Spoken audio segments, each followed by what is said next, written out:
sur Nova. Dans le grand mix de l'après-midi, on garde un œil sur la jeunesse qui se bouge, la jeunesse qui essaye de faire changer les choses, que ce soit dans le monde ou en France, à Montpellier ou à Vannes. Et tiens, justement, c'est dans ces deux villes que deux passionnés d'art urbain ont eu l'idée de transformer une semaine par an les panneaux publicitaires en œuvres d'art. Avec moi au téléphone depuis Vannes, Laurent Sanchez, le fondateur du site Street Art Avenue, qui fait partie des porteurs du projet. Bonjour Laurent. Salut Camille. Alors comment est-ce qu'elle t'est venue, cette idée de remplacer ces vilains panneaux publicitaires par de jolies œuvres d'art ?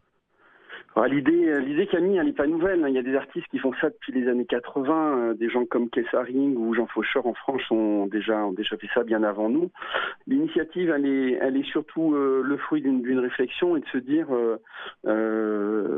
on voudrait un peu de respiration visuelle. Hein. Le pouvoir économique a complètement occupé la rue et l'espace. On n'a pas énormément de place pour l'art finalement. Tout ce qui est visuel nous est imposé par la publicité.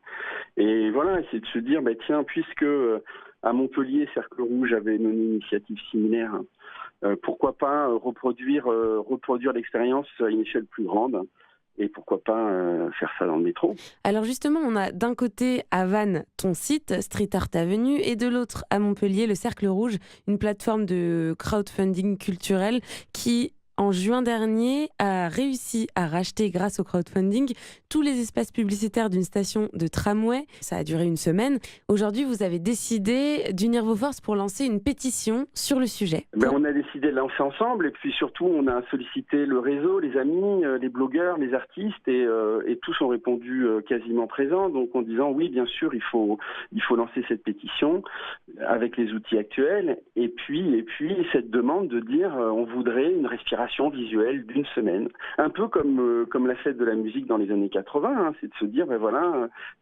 qu'est-ce qu'on peut faire et qu'est-ce qui pourrait comme ça venir changer un petit peu la donne. Et ben voilà, par rapport à l'art, on souhaiterait que l'Astif laisse les affiches de métro une semaine aux artistes. En tout cas, ce qu'on souhaiterait, c'est reposer la question du débat politique par rapport au droit d'utiliser et au droit d'occuper l'espace public. Et c'est cette question-là qui nous intéresse. Comment nos auditeurs qui sont sensibles à votre idée peuvent vous filer un coup de main ? Ils peuvent signer la pétition qui s'appelle « Transformons les panneaux publicitaires en œuvres d'art » et qui se trouve sur le site change.org.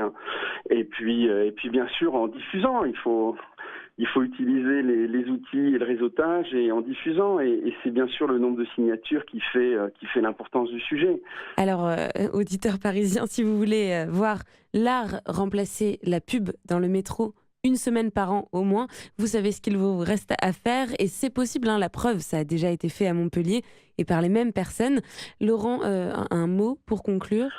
Reprenons un peu l'espace public et reposons la question du droit à créer et à occuper l'espace qui est le nôtre, c'est-à-dire la rue. Et c'est vrai que dans la pétition, il y a une phrase qui nous parle parce qu'elle vient d'un grand homme qui s'appelle Victor Hugo qui disait la rue est le cordon ombilical entre le citoyen et la société, voilà, et c'est ça qui nous motive, c'est de se dire que la rue c'est aussi un lieu de débat, un espace où le citoyen fait du lien avec sa société. Merci beaucoup Laurent. Merci, à bientôt Camille. À bientôt. Alors je rappelle le nom de la pétition, c'est Transformons nos espaces publicitaires en œuvres d'art et c'est sur change.org.